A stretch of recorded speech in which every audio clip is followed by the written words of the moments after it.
హైదరాబాద్ లో మరోసారి ED rides కలకలం రేపుతున్నాయి. మంత్రి పొంగులేటి శ్రీనివాసరెడ్డి నివాసంలో ఎన్ఫోర్స్మెంట్ అధికారులు తనిఖీలు చేస్తున్నారు. ఢిల్లీ నుంచి వచ్చిన 16 ప్రత్యేక బృందాలు తనిఖీలు చేస్తున్నారు. ఏకకాలంలో పొంగులేటికి సంబంధించిన 15 స్థలాల్లో రైడ్స్ కొనసాగుతున్నాయి. సిఆర్పీఎఫ్ బలగాలు, రాష్ట్ర పోలీసుల మధ్య రైడ్స్ జరుగుతున్నాయి.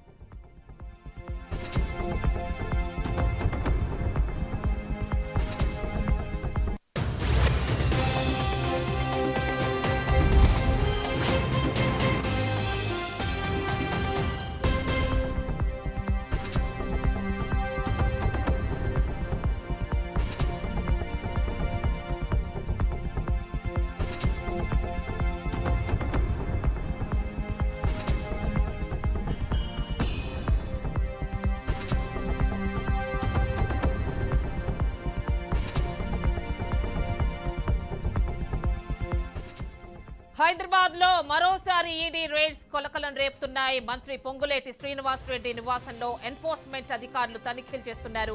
ఢిల్లీ నుంచి వచ్చిన ప్రత్యేక 16 బృందాలు తనిఖీలు చేస్తున్నారు. ఏకకాలంలో పొంగులేటికి సంబంధించిన 15 స్థలాల్లో రైడ్స్ కొనసాగుతున్నాయి. సిఆర్పీఎఫ్ బలగాలు, రాష్ట్ర పోలీసుల మధ్య రైడ్స్ జరుగుతున్నాయి. పూర్తి డీటెయిల్స్ మా మేనేజింగ్ ఎడిటర్ చిదంబర్ రెడ్డి అందిస్తారు.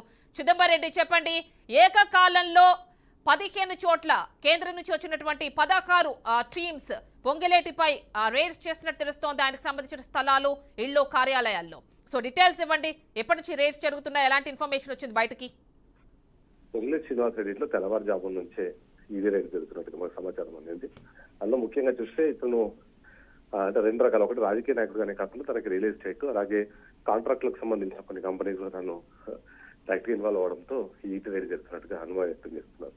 అందులో ముఖ్యంగా చూస్తే మాత్రం మనం చూస్తున్నాం, గతం ఎన్నికల సమయంలో కూడా ఇతనికి సంబంధించిన 8 కోట్ల రూపాయలు అప్పట్లో పట్టుబడ్డాయని చెప్పి ఒక వాదన వినిపించింది. ఆ తర్వాత పొంగులేటి శ్రీనివాసరెడ్డి కొడుకు సంబంధించిన కొన్ని ఏవైతే చాలా కీలకమైన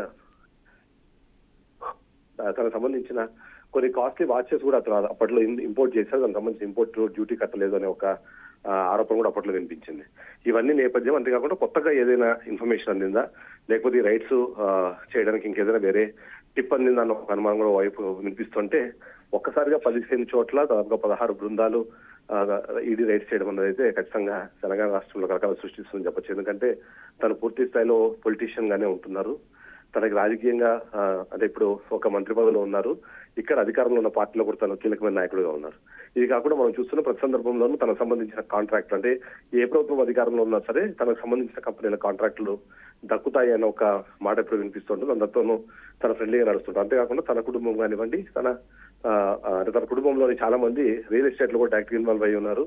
ఓవైపు రాఘవ కన్స్ట్రక్షన్స్ కానివ్వండి, లేకపోతే వాళ్ళ బియ్యంకు సంబంధించిన కూడా చాలా పెద్ద పెద్ద కంపెనీస్ ఉన్న నేపథ్యంలో వాటికి ఏమైనా దీనికి లింక్ ఉందన్న ఒక అనుమానం కూడా అయితే కొంతమంది వ్యక్తం చేస్తున్నారు. అయితే ముఖ్యంగా చూస్తే మాత్రం ఈడీ రైట్స్ కి సంబంధించి పొంగులేటి శ్రీనివాసరెడ్డి కుటుంబం ఇప్పుడు స్పందించలేదు. కేవలం జరుగుతుంది, ఇది కామన్ గా జరుగుతుంది. ఎందుకంటే ఎలక్షన్ల తర్వాత కూడా, అంటే ఎలక్షన్ సమయంలో కూడా ఒకసారి తన ఈడీ రైడ్ జరిగిన పరిస్థితి ఉంది. అంతేకాకుండా ఎలక్షన్స్ టైంలో కూడా హైదరాబాద్ నుంచి ఖమ్మం తరలివెళ్తున్న కొద్ది అమౌంట్ అతనికి సంబంధించింది అన్న కొన్ని అనుమానాలు అప్పట్లో సీజ్ చేసిన పరిస్థితి ఉంది. అంతేకాకుండా నేను మొదట్లో చెప్పినట్టుగా తన కొడుకుకు సంబంధించి తను కాస్ట్లీ వాచెస్ ఏవైతే ఇంపోర్ట్ చేసుకున్నారన్న ఒక అనుమానంతో కూడా గతంలో తన పైన ఈడీ రైడ్స్ జరిగి, అంటే దానిపైన చెకింగ్స్ జరిగిన పరిస్థితి ఉంది. ఓవరాల్ గా చూస్తే మాత్రం పొంగులేటి శ్రీనివాసరెడ్డి ఇంట్లో ఇవాళ ఈడీ రైడ్స్ ఏవైతే ఉన్నాయో అవైతే కలకలం సృష్టిస్తుందని చెప్పవచ్చు. యామిని, ఏమన్నా మొత్తం ఒక 15 ప్లేసెస్ లో ఈ రైడ్స్ అనేవి జరుగుతున్నట్టు తెలుస్తోంది.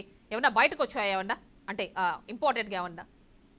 అయితే ఇప్పుడు ఇంకా ఈడీ రైట్స్ ఇంకా ప్రాథమిక దశలో ఉన్నాయి. ముఖ్యంగా చూస్తే పొంగులేటి శ్రీనివాసరెడ్డి ఇంట్లో, అంతేకాకుండా తన కుటుంబ సభ్యుల ఇంట్లోనూ, అంతే కాకుండా తనకు సంబంధించిన ఏవైతే కంపెనీస్ ఉన్నాయో ఆ కంపెనీస్ ప్రెమిసెస్ లో ప్రస్తుతానికి ఈ మొత్తం రైట్స్ జరుగుతున్నాయి. రైట్స్ జరిగే క్రమంలో సెంట్రల్ ఫోర్సెస్ తో పాటు స్టేట్ గవర్నమెంట్ సంబంధించిన పోలీసుల హెల్ప్ కూడా తీసుకొని అక్కడ వేరే అవాంఛనీయ సంఘటనలు జరగకుండా ఉండేలా ఏర్పాట్లు చేసిన పరిస్థితి మనం చూస్తాం. ఎందుకంటే యూజువల్లీ కూడా ఎప్పుడైనా సరే ఈడీ రైడ్స్ జరుగుతున్నప్పుడు అక్కడ అవాంఛనీయ సంఘటనలు జరగకుండా ఉండడం కోసము లోకల్ పోలీస్ హెల్ప్ తీసుకుని, అంతేకాకుండా అంటే వచ్చిన అధికారులు కానివ్వండి, లేకపోతే అక్కడ ఉన్న పరిస్థితుల్లో సిఆర్పీఎఫ్ బలగాల వాటిని మోహరించడం చాలా కామన్ గా జరుగుతుంది. కాకుండా పొంగులేటి శ్రీనివాసరెడ్డి వాళ్ళ చాలా ప్రభావశీలమైన పదవిలో ఉన్నారు, తను మంత్రి పదవిలో ఉన్నారు. అంతేకాకుండా ఇక్కడ అధికారంలో ఉన్న ఒక పార్టీకి ప్రతినిధిగా ఉన్నారు కాబట్టి కంపల్సరీ అక్కడ ఏమీ జరగకుండా ఉండేందుకు చేస్తారు. అయితే ఈడీకి సంబంధించి ఈ మొత్తం ఈడీ రైట్స్ అన్ని కంప్లీట్ అయ్యేంత వరకు బయటకి ఎలాంటి ఇన్ఫర్మేషన్ బయటకి వెళ్ళనివ్వరు. ఒకసారి ఆ ఇన్ఫర్మేషన్ మొత్తం అయిన తర్వాత ఈడీ అయితే ప్రెస్ నోట్ ద్వారా కానీ లేకపోతే ప్రెస్ మీట్ ద్వారా కానీ ఆ మొత్తం వివరాన్ని బయటకు వెల్లడించే అవకాశమే మనకు కనిపిస్తుంది. Right Chidambar Reddy, thank you.